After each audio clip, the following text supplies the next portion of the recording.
welcome to On the Couch with Mamazala. In the last weeks, we talked about dating and that there's a difference between dating and courting. Remember, we also had a guest talking to us about what happens during the state of courting with an intention to get married. Today, as we wrap up the month of love and the topic of all things relating to Indulge, I promised you that we will leave you with a bang.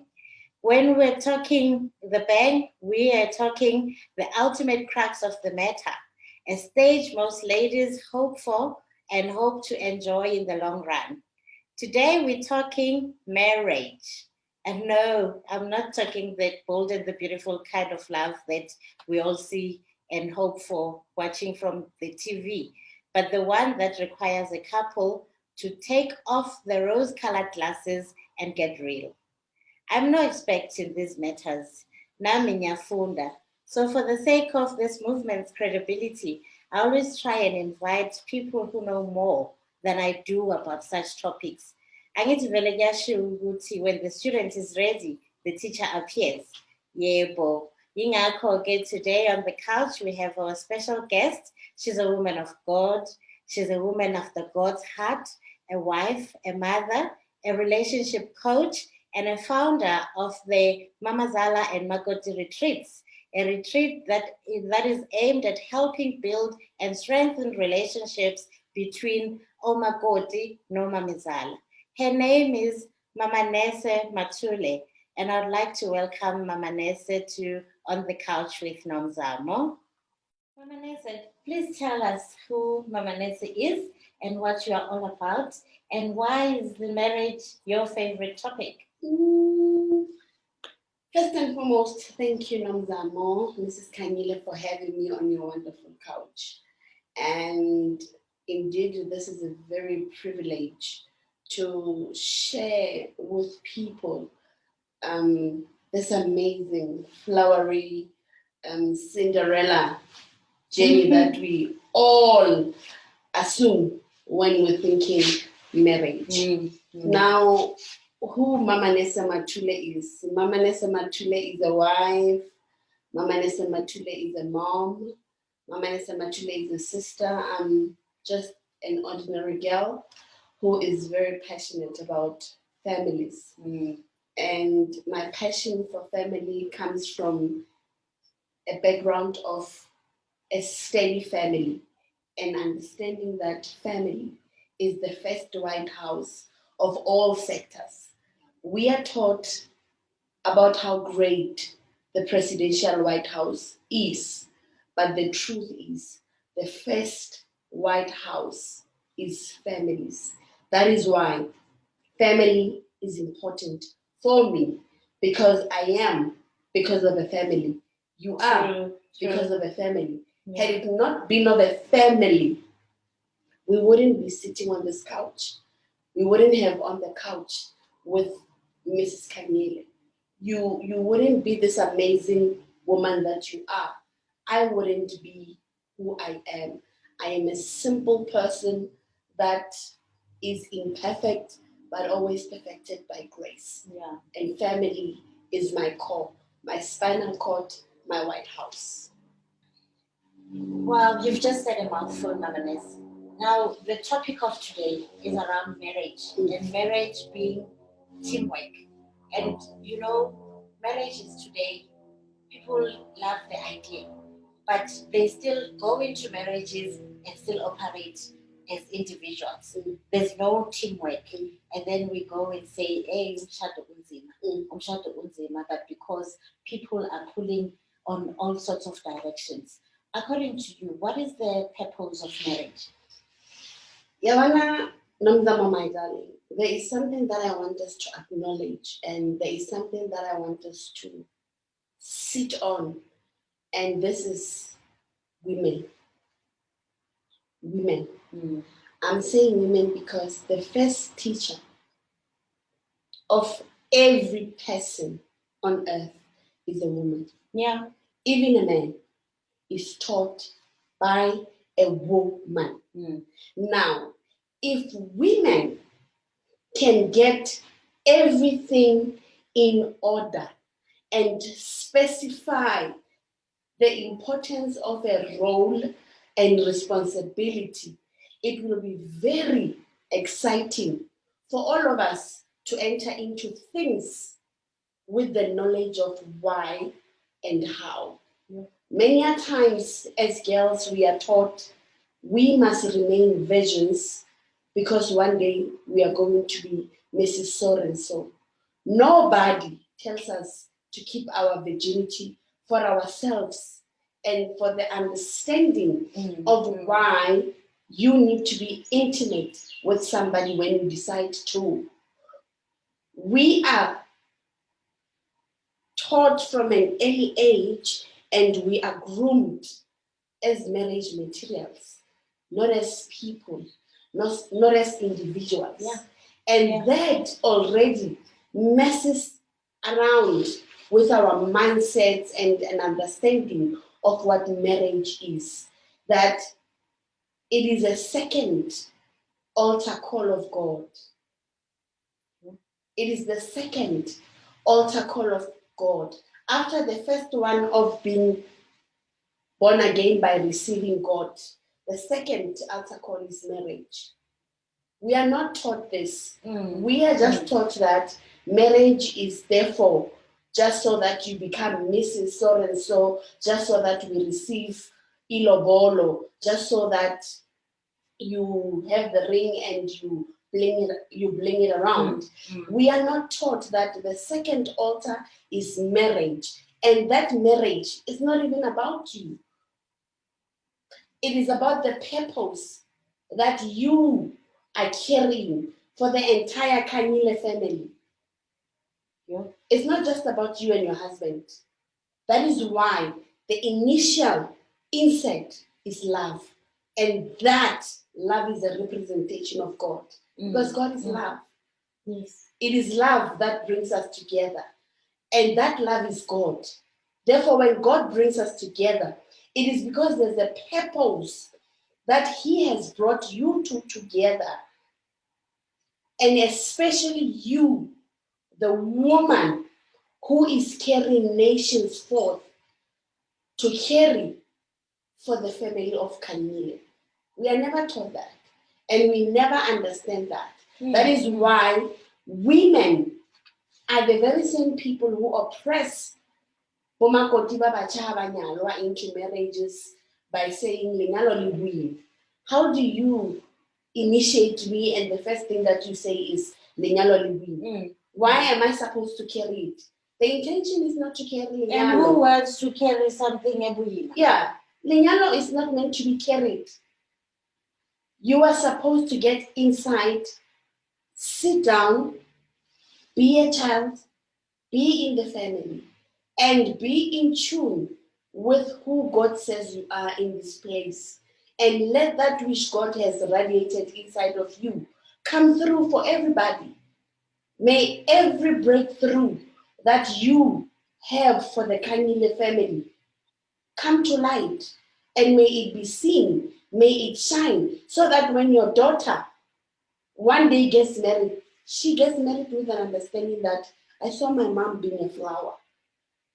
A flower that was blooming so big that everybody wanted to smell, that everybody wanted to water, that everybody wanted a piece of, because there was something more that she was giving, something that is bigger than even herself, because she understood that this is a second altar of God.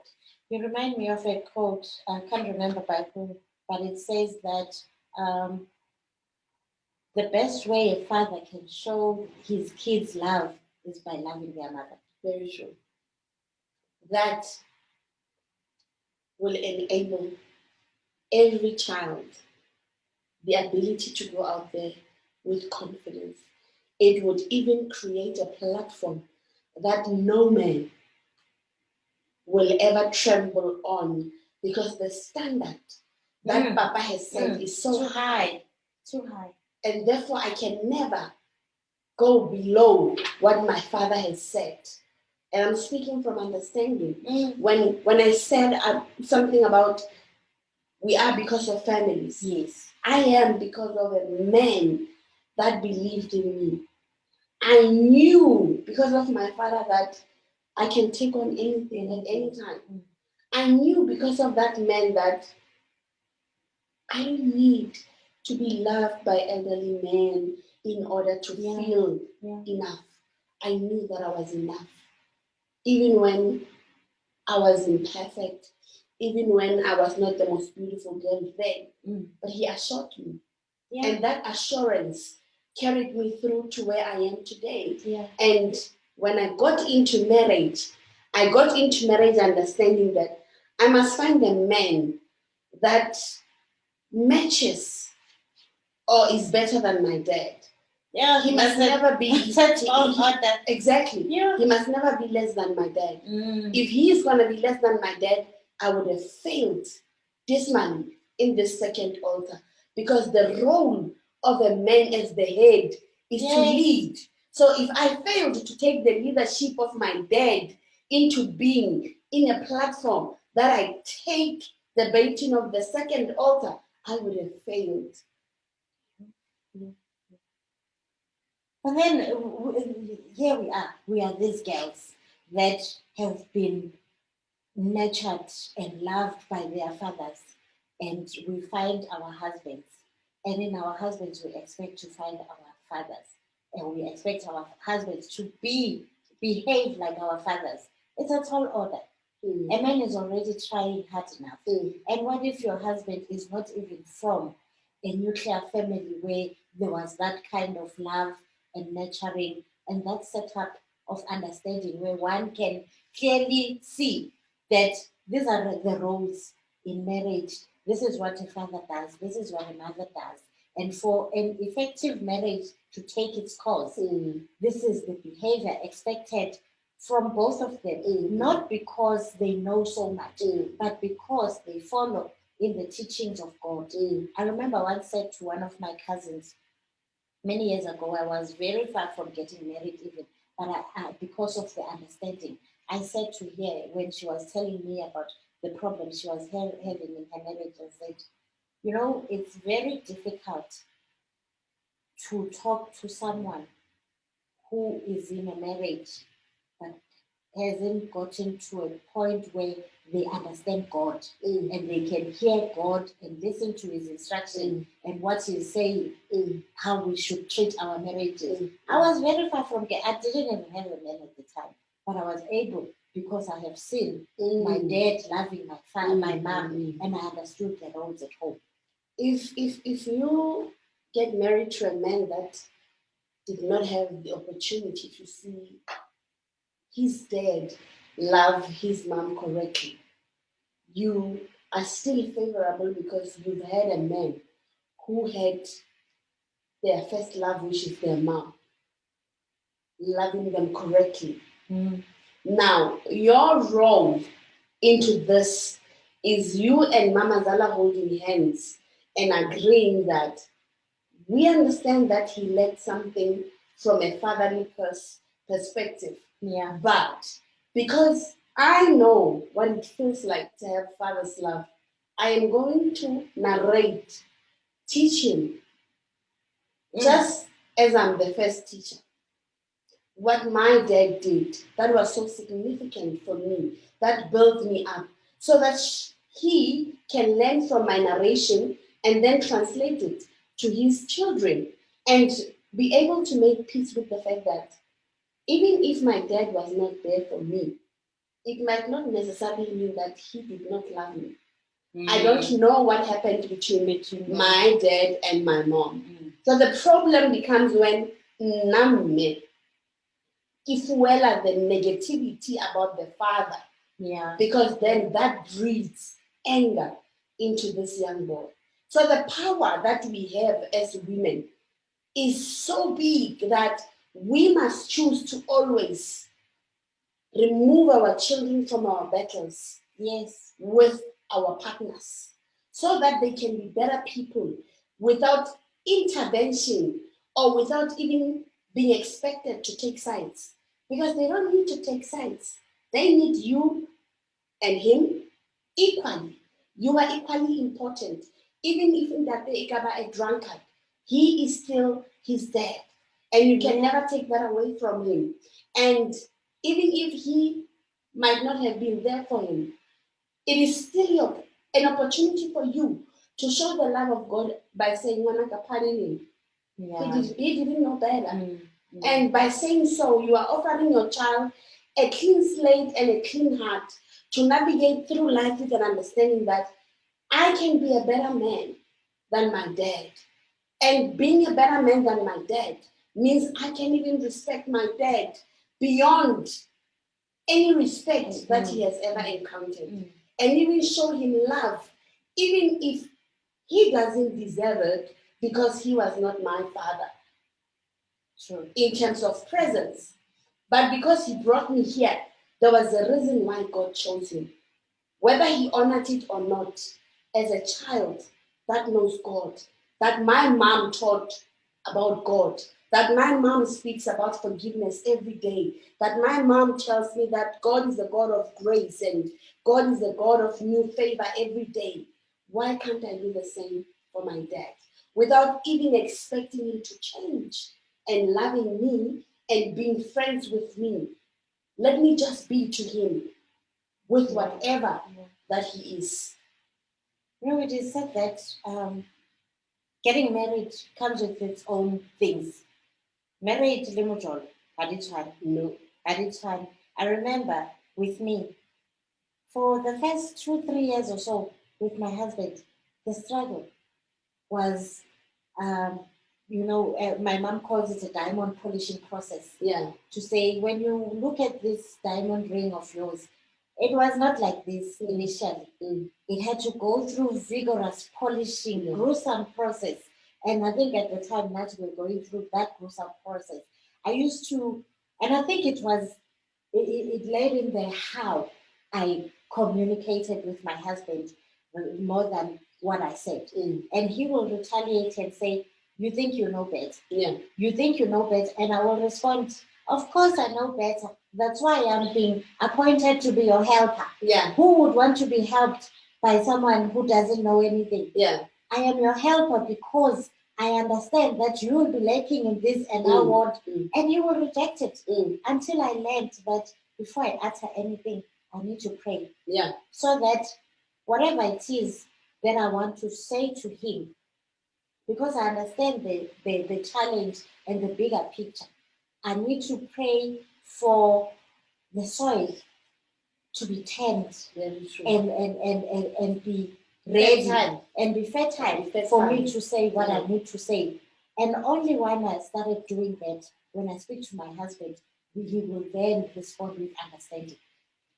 The truth of the matter is when we get into it, we are two individuals with two different backgrounds who want something perfect, yet we are both imperfect. Yeah.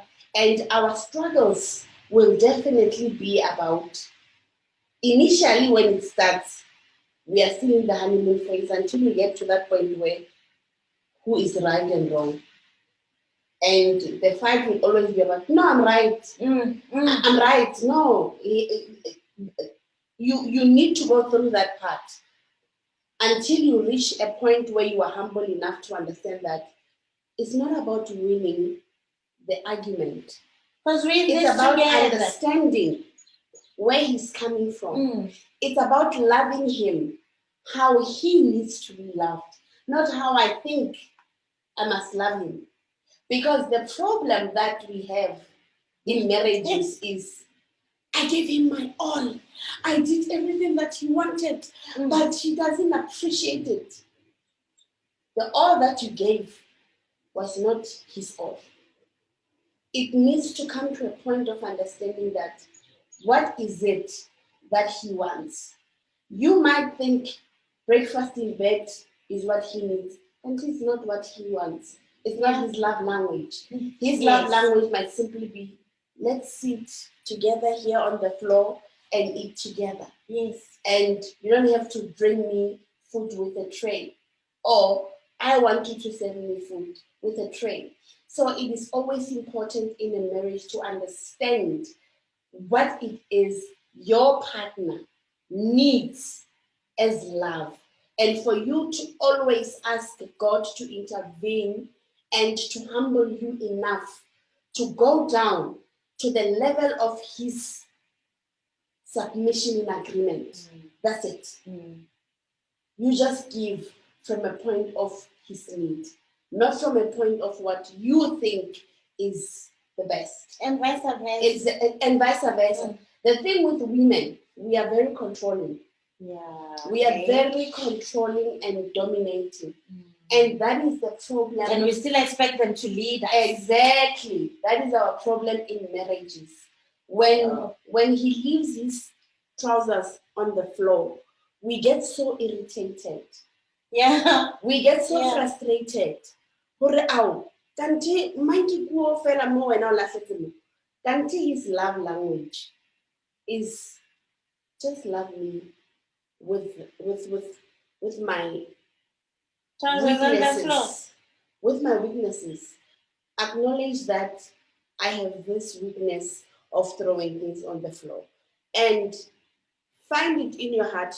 I have found ways to make such a joke, and I found so much peace. When he throws things around and he leaves them there and goes out, I clean and do what needs to be done, and I leave it there. The first thing when he gets into the house, I take it and I say, "Yay!" And he laughs. Then I take it and I put it in the. So for me, I have found a way of making it fun. And I told myself that I'm not the first woman to be complaining about a man not picking up things. So if this is a general thing,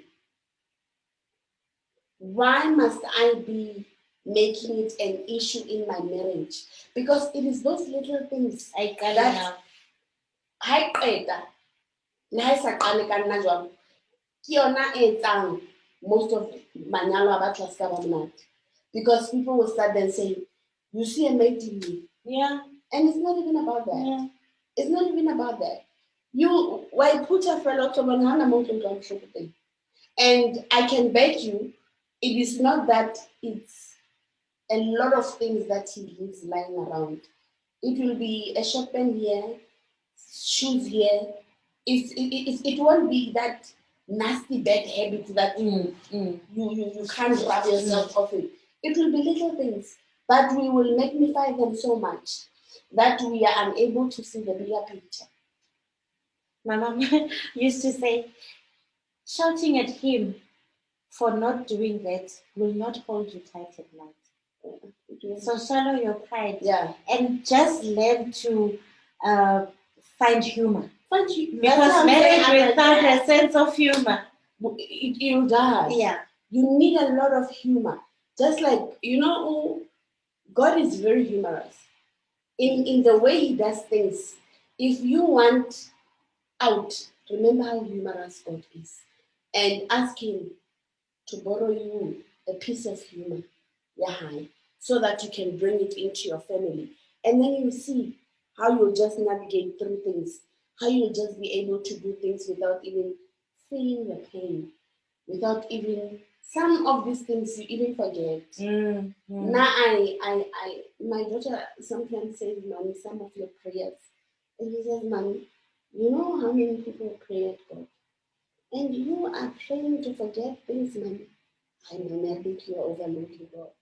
And I said, Nana, it's because I'm intentional that I need to be able to forget things that don't matter. I don't want to carry things that are going to be grudges and burdens and then start drinking poison and hoping the next person dies. So marriage is that it's a teamwork where in your weaknesses I become strong.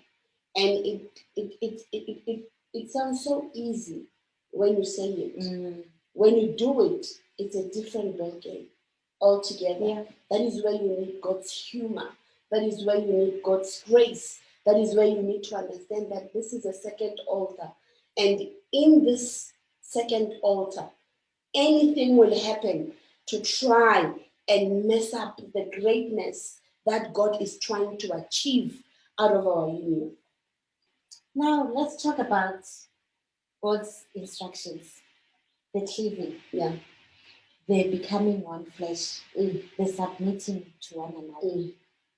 He's put those out in his word. Yet those are for me, those are the three things women talk about. And men. It seems to be a struggle. Women are complaining about their husbands not wanting to cleave. Yeah. And there's the whole flesh thing, and then there's the submission. And that is usually the complaint from the husbands. Because now we don't respect, we don't this. Why? When it's been clearly mentioned in the Bible. It has been clearly mentioned in the Bible. But as I said, the whole marriage notion was not taught to us the right way.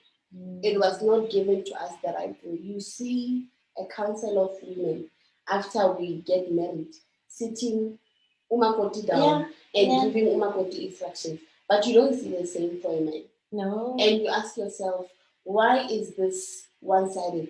Yet again, it is women that are leading these things. Yeah. The same teachers who are supposed to say, teach the men how to also have such conversations after getting married. To say, Aslaleni, and let's talk about certain things. The submission issue is very simple. I always tell people this is the most simple thing that every person has made the most difficult, and it's like God in marriages. It's like Halloween spoke. We've made it that, and my submission and your submission will never be the same. Because I'm gonna go back to, if you love your husband, how he needs to be loved. That is you submitting to him. If he loves you, how you want to be loved, it's him submitting to you. And him submitting to you will be easier because he is first submitting to God. A man who does not have a relationship with God will have a difficult time submitting anything to the woman, because he'll never love you your way, because umfazi way. I'm not going to listen, or I am the man of the house. If I want to put my food on the table now, I'm going to put them. But a man who is God fearing, who knows that my wife cleaned this table and ensured that the house is clean, I need to respect her, and I don't need to be putting my feet with my shoes on it. If I want to put my food on the table, I'll engage her, make it fun. This is where the humor is. Maybe I'm so tired, my feet are sore. I'll massage you, and then the next thing from massaging, you'll find your feet on the table. And then that's how it is. So submission is very easy. It is very easy, but it is made difficult by a whole lot of our different contexts and the lack of understanding of how simple marriage is. An institution that is very close to God's heart. An altar that is very next to the altar that God is. So we have been taught differently because we have included culture, tradition, this and this, and then it becomes heavy. Because some of the things that we are requested to do are shocking as per different cultures. I was shocked to hear somebody say, I got married before my stepmother-in-law, but obviously she's my Mamazala. And then whenever we get married to her, you must be bathed. And then I was requested to bath Mamazala, and I refused. And this is where you realize some things, they are not honestly godly. And when people say it's no part of our culture, and I always say, do you know where this comes from? I mean, I always make researches about these things that we so culturally say it's culture. It's culture. I said it comes from when banana girls were married, girls who used to be virgins. They would be by Gezwe, by elderly women, just to check if Mathule everything, Yeah. those things. That's what they used to do. Even though I don't agree with people's privacy being invaded like that, but that's what they used to do. It comes from that. Now, why do you still do it today? There is no God in that. Why do you do it? It is just a confusion that everyone gets into this thing now, shocked. I mean, I just got here, everybody, why? When this is for me and my husband, I'm one flesh with my husband. Where do you all come in? The one flesh part is very important and very sacred because this is where the intimacy comes in. When we say we become one flesh, is the intimacy where I can no longer sleep around. Because if I do, I'll be bringing all souls. Yeah. Soul ties, soul ties, soul ties. And that's why they say, keep your marriage bed clean and pure.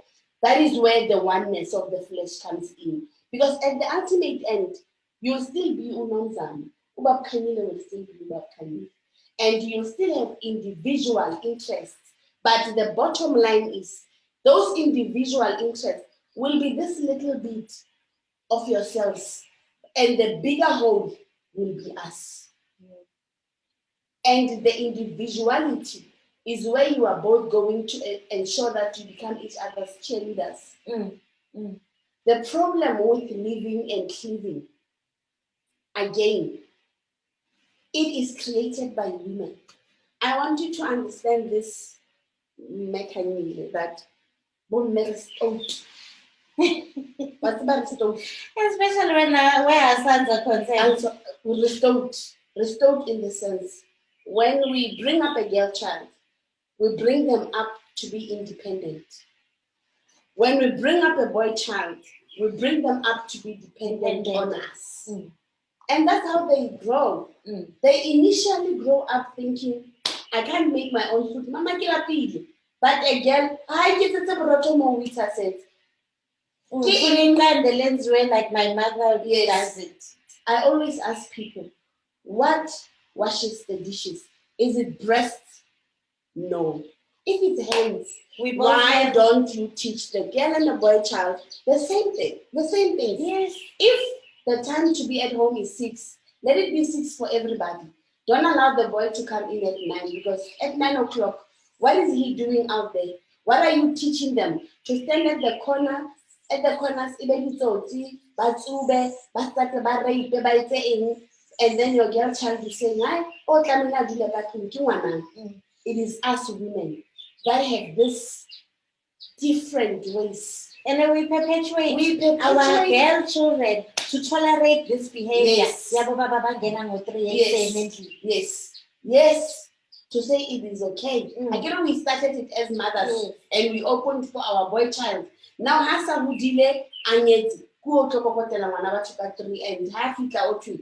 No like he says nothing wrong. He says nothing wrong. You mustn't be upset. It is wrong. As a human, you need to bring them up as human first before their sexuality. That way we will understand the principles and the roles about people. And this is where we will be able to teach our boy and a girl child to say, when a boy, you are strong physically. And when a girl, you are strong emotionally. Now, as a brother and sister, how do we bring these two together to protect each other and to enable each other to learn from our strength so that when they are elderly, they don't have a problem because why would you want to be equate to an animal when you are not an animal? Tigers don't cry. There's no such. It's women. We are creating these things that have brought so much kaka.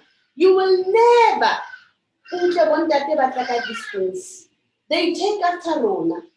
Because they choose to keep quiet. Yeah. Which brings me to the next point. They choose to keep quiet because under these roofs, our husbands are sitting, are sharing a life with quarrelsome wives. Yes. And what does the Bible say about sitting under one roof with a quarrelsome wife? A man rather go and sit in the roof. He would rather. So they keep quiet. They keep quiet, and that has always been their hiding place. Bontate ba bangata ba ka o jwetsa le ka jeng lena hore nna ke a ithulela kapa ke a ithuela ke a itsamaya. Ha hona ntho e ke tlo e buang le mosadi wa ka hobane ha hona ha itse jwale o qetile. So now I'm not going to argue with her. That is why the dynamic of marriage has been made so difficult when it's such a beautiful thing. The fact that we are different doesn't mean anything. And difference is good because you complement each other. Exactly. And we are meant to clash here and there. But we must always remember to fight with love. Even when you're fighting, you must always be aware of the words that come out of your mouth. You can never say, I was too angry. That's why I said that. That is not a good excuse. When you're fighting with your husband, you must always remember you are fighting with your husband, not your enemy. So without me condoning, yes. My emotions got out of hand, and then it's not understandable, but we expect us to be understood.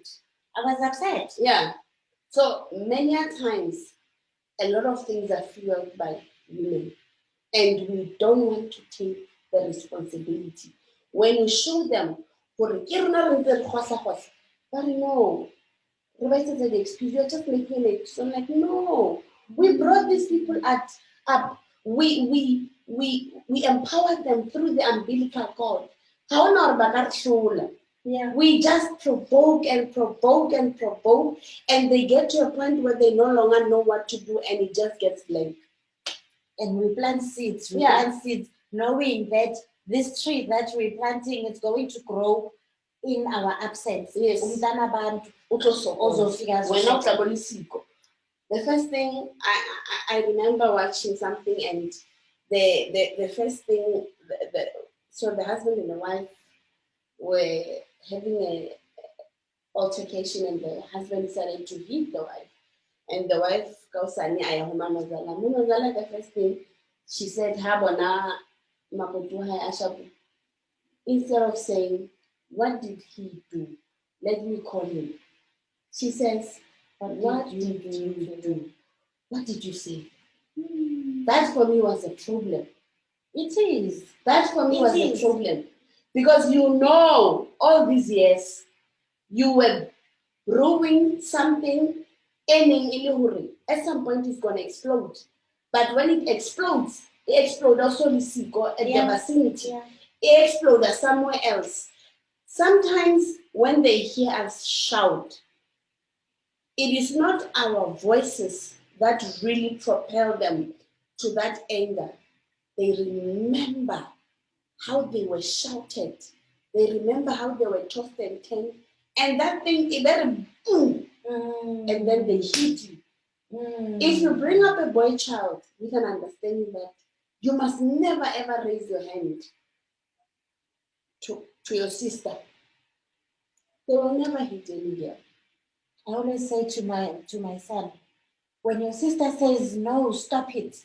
You should stop there and then. Yes. And you will ask, but mommy, why? Because she is busy. And I'm like, because even if when you are older and the girl reports you at the police station, even if you are telling the truth, because the case has been reported by a girl, the law is going to behave. The law is going to take their side.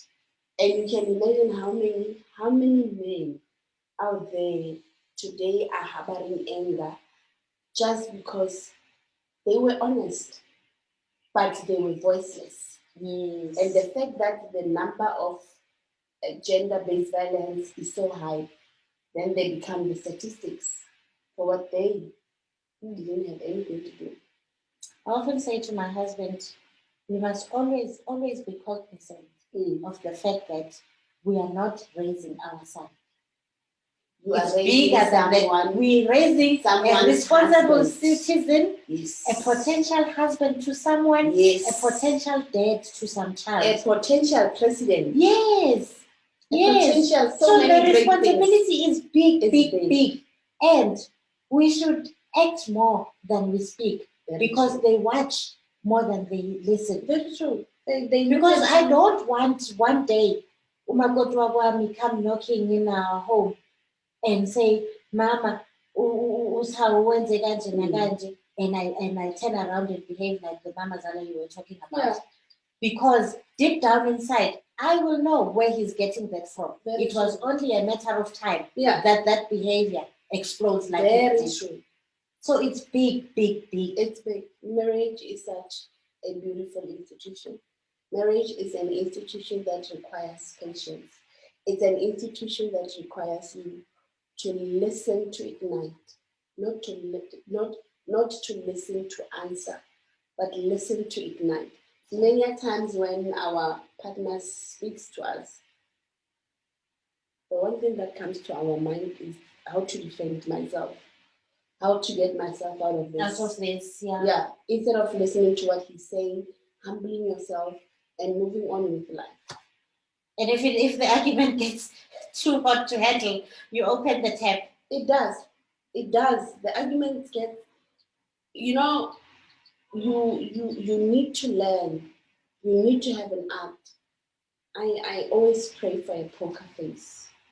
And it's little things that one prays for, and this is where my daughter will always remind me things what to pray for. Yeah. I pray for a poker face because even when my husband is super angry, and I see that he's angry, that's where the poker face comes in.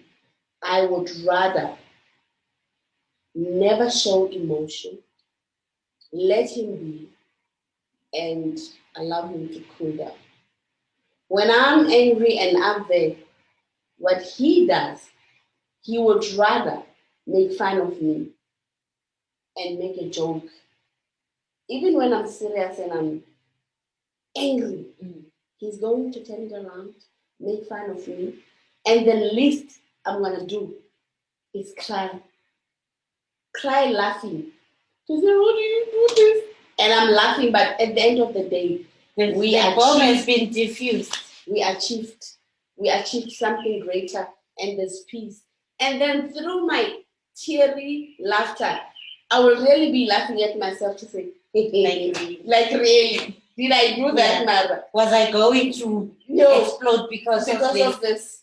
So we find mechanisms that both work for the relationship, so that we have that happy environment where our daughter doesn't or isn't exposed to money and baby throwing it.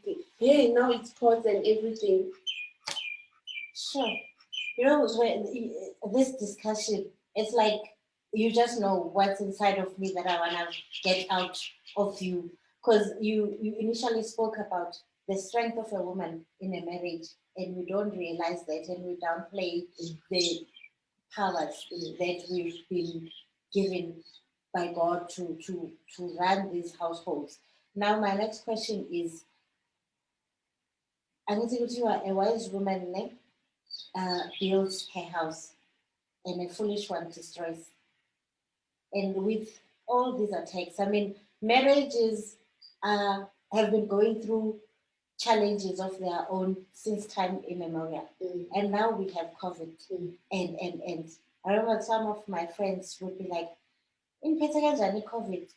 I'm like, yo, COVID. We're happy, we talk more, we spend time together more, we home more, even our kids.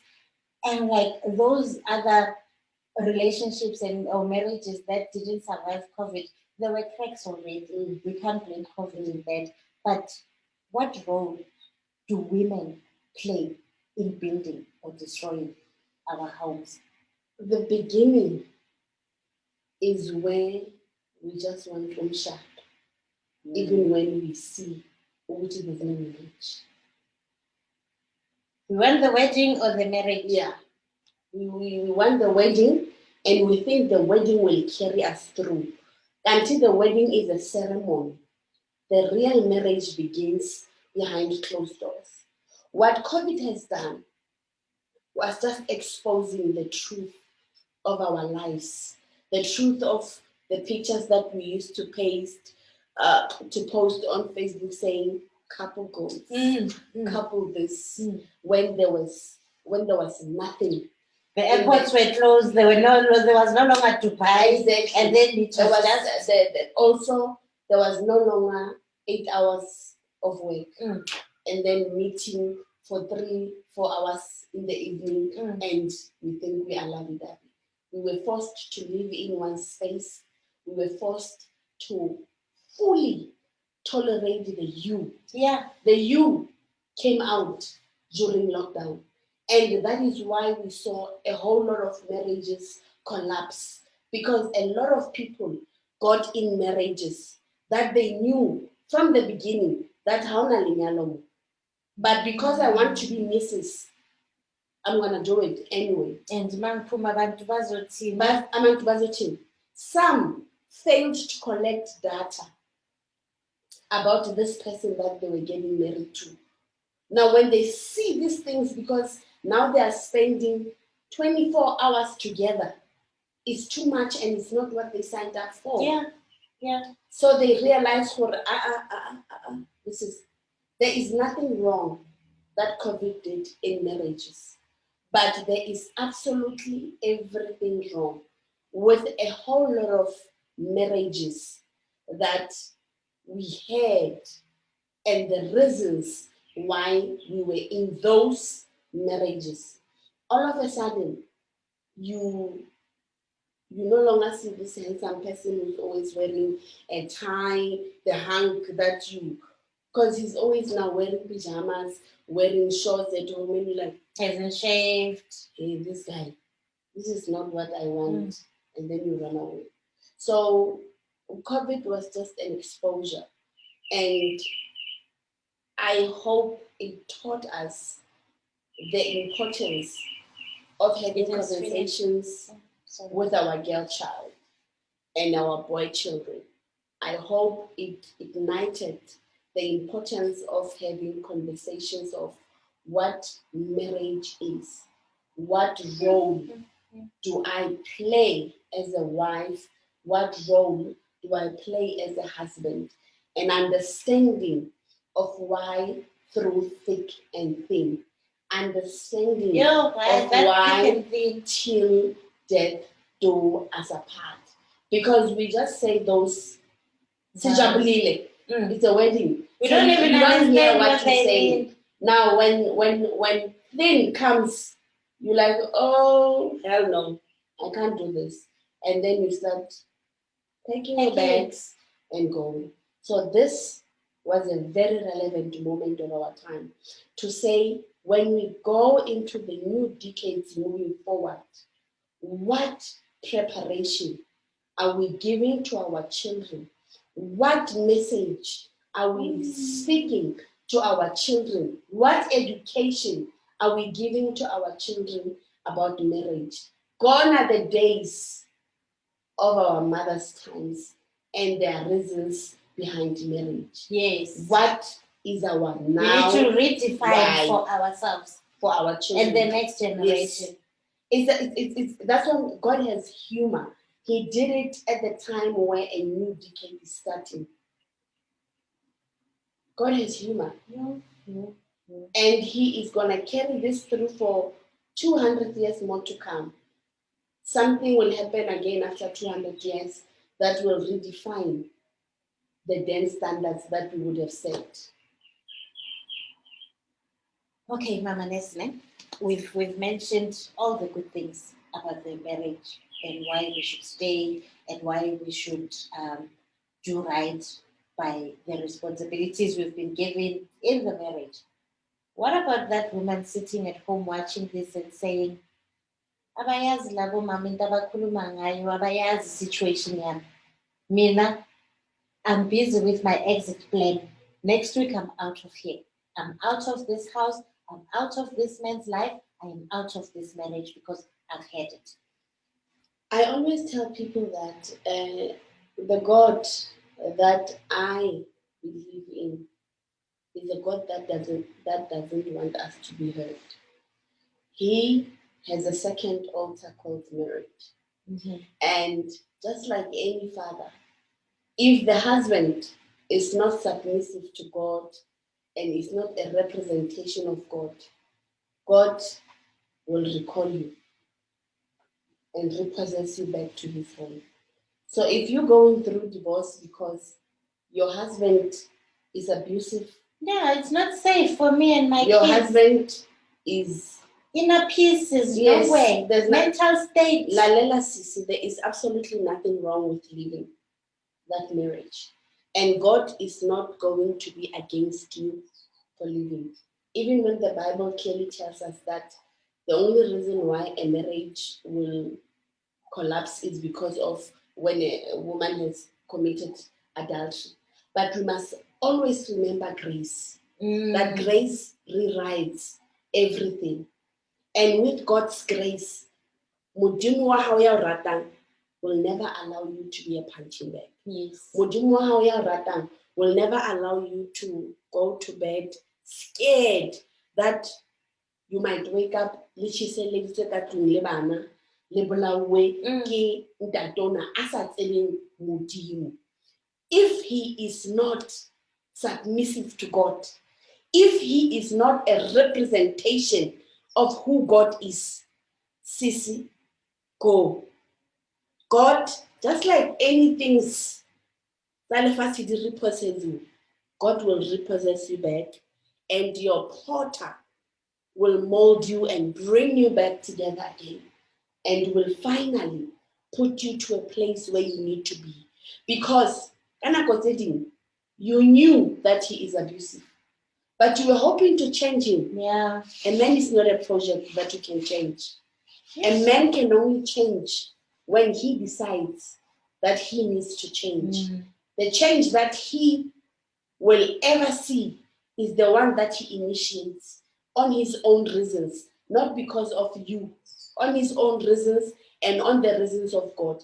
I can never put under the carpet of prayer the fact that you are being beaten. Then they can pray about it. When you are dead, what happens? I'm not going to put that under the carpet of prayer. Just like we love putting a lot of things under carpet of prayer when people say, I don't have food, or want to pray about it instead of giving them food. Give them food, then pray with them before. Then pray with them after. It's another story. So if it's not working, if it's not safe, if it's something that cannot be fixed, because we are here as relationship coaches to help where things can be mended. If it cannot be mended, you know the depth of your situation. Yes, yes. You know how deep it is. You know how scared you are.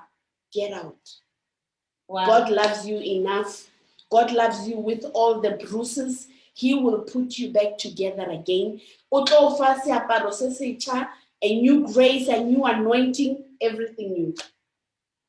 Hey guys, inkulu le topic and angeke size siqede ngelanga eli-1. Yeah. There's a lot that we have left uncovered. But because, as Kosas would say, ixesha luchaba, we'll have to bid you goodbye. And I promise you, because the topic of marriage is very important to me. It's actually one of the pillars and the reasons why I had to come up with this on the couch, because we needed to have women talking to women ngezinto esingazinaki, esingaziboni, nesingazazi. That's why I will still repeat. I enjoy calling experts to come and grace the couch so that nizozwa kubo ukuthi kuthiwani, ukuthi le ndlela ihanjwa kanjani. Bese uyazikhethela and travel your journey. Only you know your threshold. Only you know the desires ofuna ukuzibona emshadweni wakho. Only you know what works and what doesn't work. Marriage is teamwork. Angeke uthi ushadile and still behave like you are single. It's not gonna work. So that was it on the couch with Namzama today. I hope to see you next time. Have a good afternoon. Bye bye.